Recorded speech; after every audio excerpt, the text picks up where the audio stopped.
Hi everyone, we're so excited to be in the test kitchen today with Anna Francis Goss, author of Heirloom Kitchen, and Angela, who contributed to the book. Angela's going to be making her Cuban black bean recipe, and we're going to be standing by monitoring the comments, so feel free to send us your questions.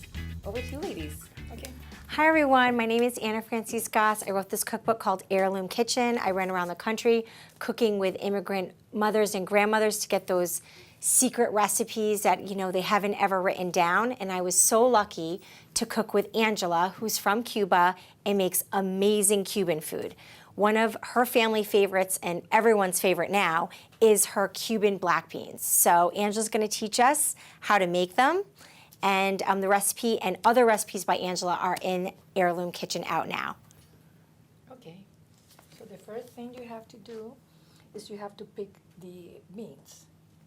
And then you put them the night before with the water to soak with one green bell pepper. Right, so she soaks the beans overnight because you soak beans before you cook them. She's not using beans from the can. She gets the bags of beans, and she likes the Goya beans, and she makes big bunches of it for her family and also for the holidays. So they're going in the pot and she soaks them, but what I thought was really interesting about the recipe is that she puts one green pepper in there with it. Why do you do that, Angela? I don't know. They told me to do it, so I'll do it. Yeah, so grandmother's recipes, you do it just because your grandma told you to. Yeah. And then the next day, you start cooking the beans.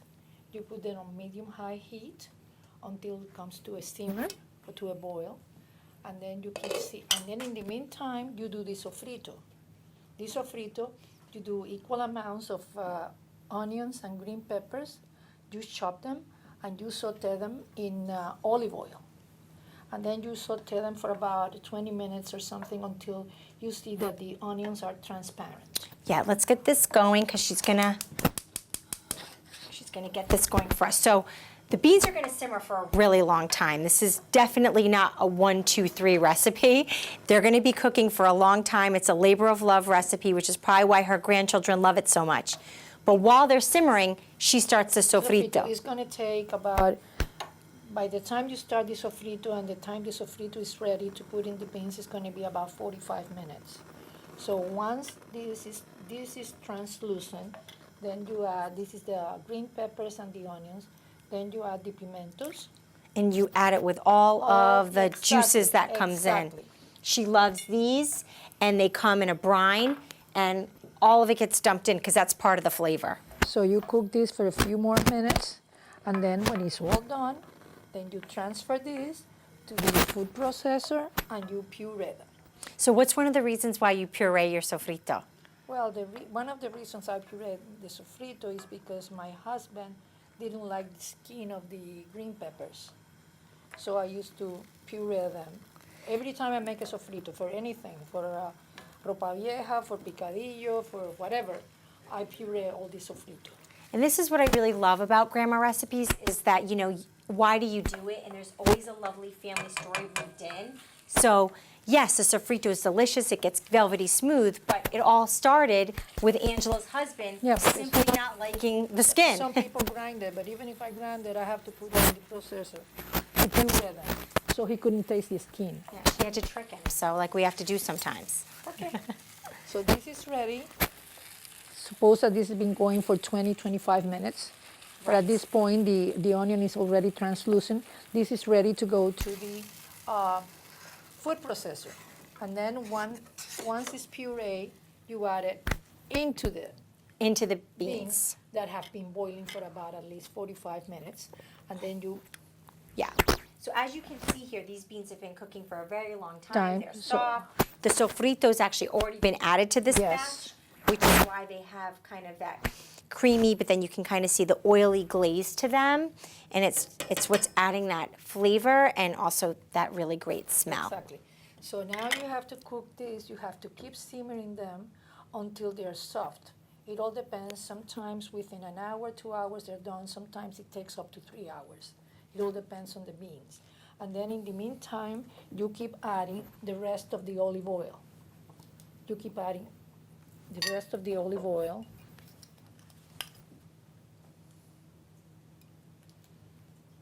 So you're going to use a lot of oil in this recipe. It gives it that velvety, smooth taste at the end. It's one of the things I love about And you it. keep cooking and adding all the olive oil until the beans are done. And you don't add Italian olive oil. You really like Spanish olive oil, right? Spanish. I like Spanish olive oil. Yes. It's got a different taste, and your Yeah, family I guess I grew up with the Spanish olive oil, so my taste buds are used to it. Yeah, so, and it's easy now with so many olive oil varieties in the store. You can get olive oil from everywhere, Greece, Italy, Spain. So just look and it'll tell you exactly where the olive oil is from. Uh-huh.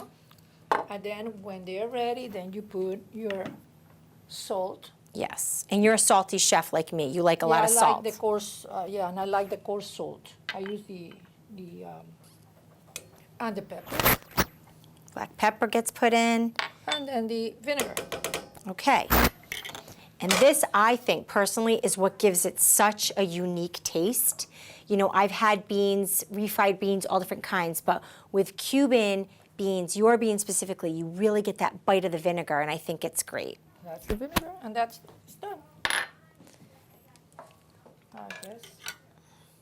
And then after you put the vinegar in, it does cook for a little bit longer, just to Yeah, kind of just marry all those flavors, combine You everything. cook for another 10 minutes, and it's done.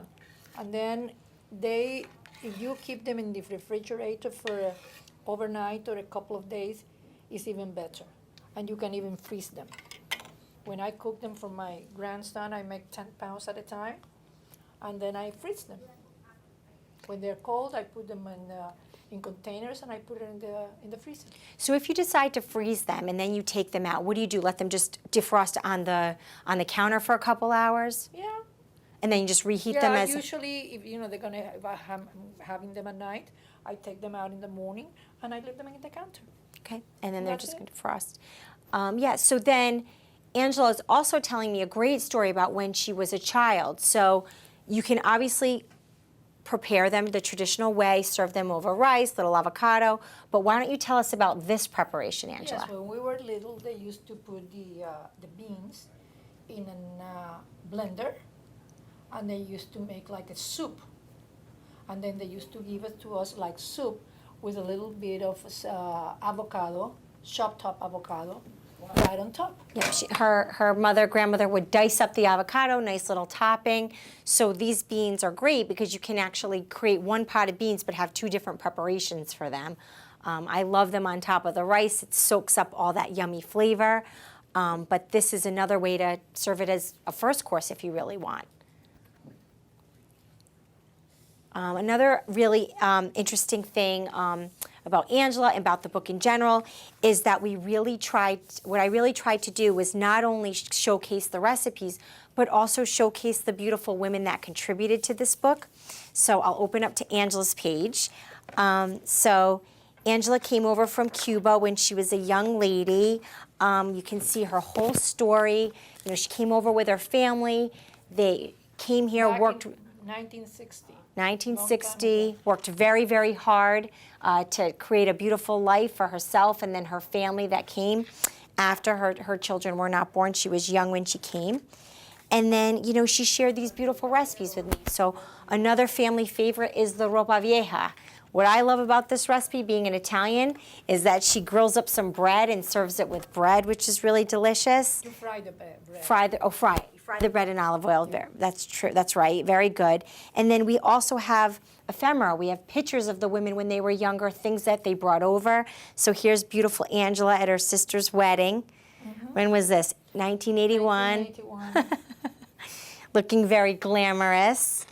And then the other recipe that we made from Angela's repertoire is her boniatillo, which if you're Cuban, you know this recipe.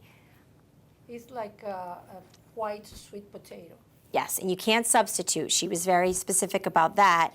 But you can get white sweet potatoes now here in the States pretty easily. I found them at Whole Foods, actually. Oh, really? Yeah. Okay.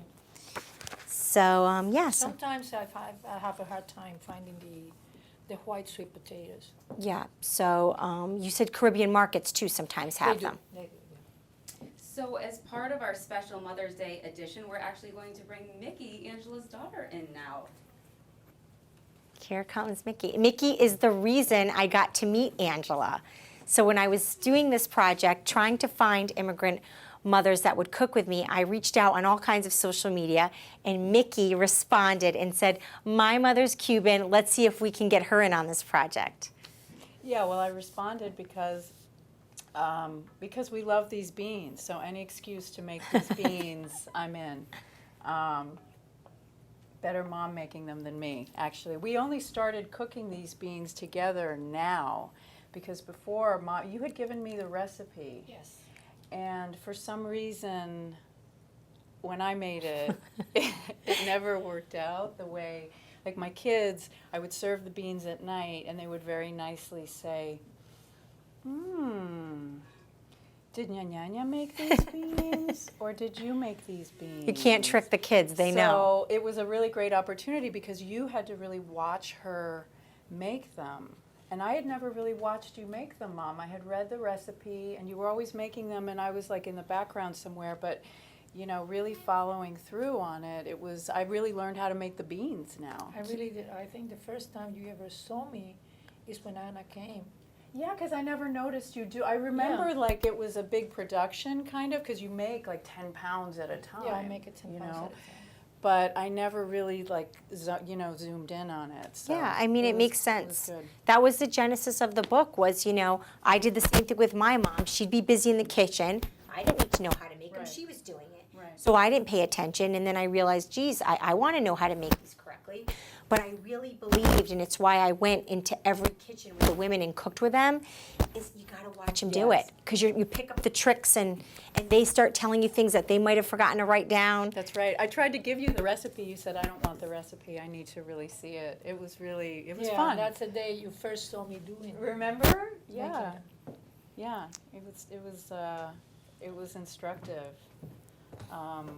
And the stories too. We're going to pretend like we're doing karaoke here and share the mic, but I understand that your kids also have their favorite ways of enjoying the beans, too. Oh, yeah. Well, I have my littlest, Lucas, has a really severe egg allergy. So in the mornings, his choices are really limited. This is what he loves for breakfast. This is his number one, like, power breakfast, are the black beans. And so then I'll give it to him in the mornings, and then he wants them for lunch in a thermos. And then when he gets home, I say, well, what do you want for a snack? And he'll say, I want Nyanya's black beans. And You then see for what I dinner- have to make 10 pounds? Right. And so then You at go through 'em dinner, quick. he's like, I want, it doesn't matter what I've made. They're like, are there still any black beans left? And then everybody else fights over the black beans because then Lucas is getting too many of the black beans and none of us. I think that's one of the most beautiful aspects of the book is that these recipes are passed down from generation to generation.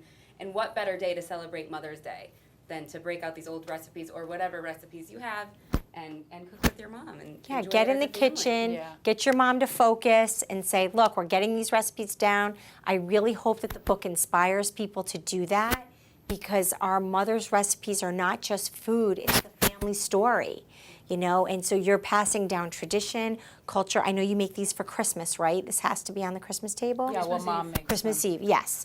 So this is part of like all those different traditions and the holidays, so it is really special.